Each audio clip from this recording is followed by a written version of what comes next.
member for Victoria. Question though. The Omnibus Budget Implementation Bill conceals a very alarming clause. It would allow CRA officials to secretly transfer Canadians' tax information to police without a warrant. We've no objection to information being given to the police, but there has to be adequate oversight. If government feels the information should be provided, it should follow procedure and await the issuance of a warrant. Why is the minister trying to do away with this important safeguard? The Honourable Minister. Mr. Speaker, there are occasions where CRA officials become aware of potential evidence of serious crime. Officials cannot convey information if they merely suspect the commission of a criminal offense, unless there's been a request from police, a properly authorized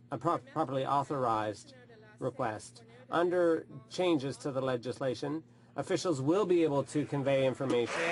Victoria.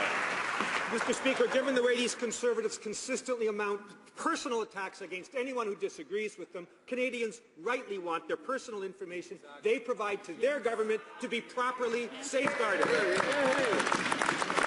If there's a good reason for government to be sharing around people's personal information, they should make that case to a judge. Tax data is the second most sensitive kind of data that citizens share with their government after health information. So, does the minister think it's appropriate to permit the sharing with police of deeply personal information without a warrant? Mr. Speaker, our government will continue to protect Canadians, particularly their tax data, while ensuring their privacy is protected. There are rare occasions, I repeat, when CRA officials, in the course of their ordinary duties, become aware of information that any reasonable person would believe is evidence of serious criminal activity. Let me be clear. Information cannot be shared on the mere suspicion of criminal activity or based on a request initiated by law enforcement authorities. It should be noticed this legislation responds to a recommendation from the OECD for member countries to adopt such measures. The Honourable Member for Rimouski. Mr. Speaker, the most recent job numbers from Statistics Canada show nearly 30,000 Canadians lost their job in April. According to the Canadian Chamber of Commerce, 95% of the jobs created are part-time.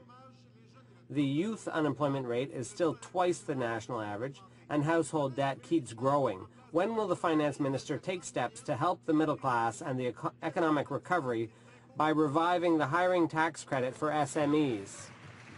The Honourable Minister of Finance.